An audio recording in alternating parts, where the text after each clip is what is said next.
Recently একটা বেসরকারি TV চ্যানেলে সাক্ষাৎকার দিয়েছেন অপু বিশ্বাস।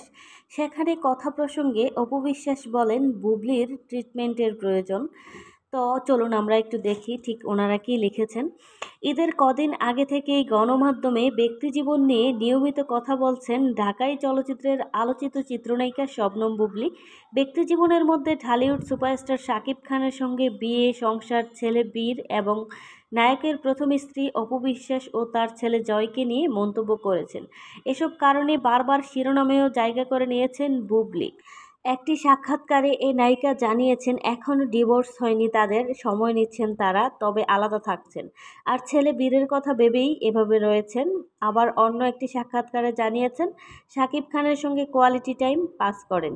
তাদের ছেলে বীর সেই সুযোগও দেয়। বুবলির এমন মন্তব্য নিয়ে কথা বলছেন ঢালিউড কুইন অপু বিশ্বাস। বুবলির হাতের রান্না করা খাবার শাকিবের পছন্দ, তার ডায়েট ও ওজন কমানোর ব্যাপারে দেয়া বক্তব্য নিয়ে অপু বিশ্বাস হাসতে হাসতে বলেন, সাকিবকে নিয়ে তার এত মন্তব্য, ভাষা হারাচ্ছি আমি, আবেগে আপ্লুত হচ্ছি, কি বলবো ঠিক বুঝতে পারছি না।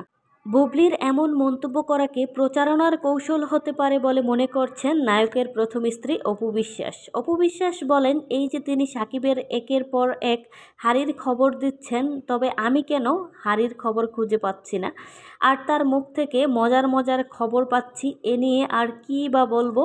ওনার মনে হয় ডাক্তার দেখানো উচিত। ঢালিউড কুইন বলেন, আমি সিনেমার মানুষ। একটা মহল হয়তো বলেন অপু বিশ্বাসের কাজ নেই। আসলে তারা এটি বলে কি প্রমাণ করতে চান আমি জানি না, আর এটির ব্যাখ্যা করারও প্রয়োজন আছে বলে আমি মনে করি না। তবে এখন যে কাজই করি সেটি অবশ্যই সম্মানের হতে হবে। কাজের সম্মানও মানুষ কতটুকু বুঝেন সেটিও ভাবার বিষয়। এ নায়িকা সাকিবের দ্বিতীয় স্ত্রী বুবলিকে ইঙ্গিত করে বলেন, আমি একজন নারী হিসেবে বলবো তিনি যথার্থ সম্মানীয় মানুষ।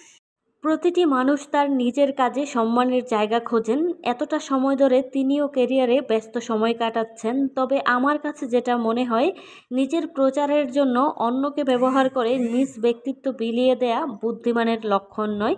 তিনি যদি এমনটা করে থাকেন তাহলে তাকে ডাক্তার দেখানো উচিত। অপু বিশ্বাস বুবলির চিন্তা করতে করতে নিজের মাথাটাকে একদম শেষ করে ফেলছে। অপু বিশ্বাস কখন কি বলে নিজেই জানে না। বিভিন্ন টিভি চ্যানেলে যে প্রতিনিয়ত বুবলিকে নিয়ে কথা বলে, তারপর এখন বলতেছে বুবলি নাকি আলোচনায় থাকার জন্য শাকিব খানের নাম ব্যবহার করে। অ্যাকচুয়ালি শাকিব খানের নাম কে ব্যবহার করে? অপু বিশ্বাস বেশি ব্যবহার করেন। কারণ যে কোনো টিভি চ্যানেলে যে অপু বিশ্বাস সারাদিন শাকিব খান করতেই থাকেন। ডিভোর্স হয়ে গেছে, ডিভোর্স হয়ে যাওয়ার পরেও প্রতিনিয়ত ডিভোর্সি হাজব্যান্ডের পিছনে পিছনে পড়ে থাকেন। ডিভোর্স হয়ে যাওয়ার পরেও শ্বশুর শাশুড়ি ননদদের পিছনে পড়ে থাকেন, আগলা পিরিতি দেখান। আর বুবলির সাথে তো শাকিব খানের এখনও ডিভোর্স হয়নি, স্টিল নাও তারা হাজব্যান্ড ওয়াইফ, হয়তো সেপারেশনে আছেন। এরপরেও অপু বিশ্বাসের মুখ দিয়ে এইসব কথাবার্তা কীভাবে বের হয় আমি জানি না। অপু বিশ্বাসের আসলে মানসিক ডাক্তার দেখানো প্রয়োজন, বুবলির না। অপু বিশ্বাস বললেন না বুবলিকে ডাক্তার দেখানো প্রয়োজন, আসলে অপু বিশ্বাসের নিজেরই ডাক্তার দেখানো প্রয়োজন। বুবলির চিন্তা করতে করতে অপু বিশ্বাস দিন দিন বুদ্ধিহীন হয়ে যাচ্ছেন, মাথার বুদ্ধি একদম গেছে প্রায়।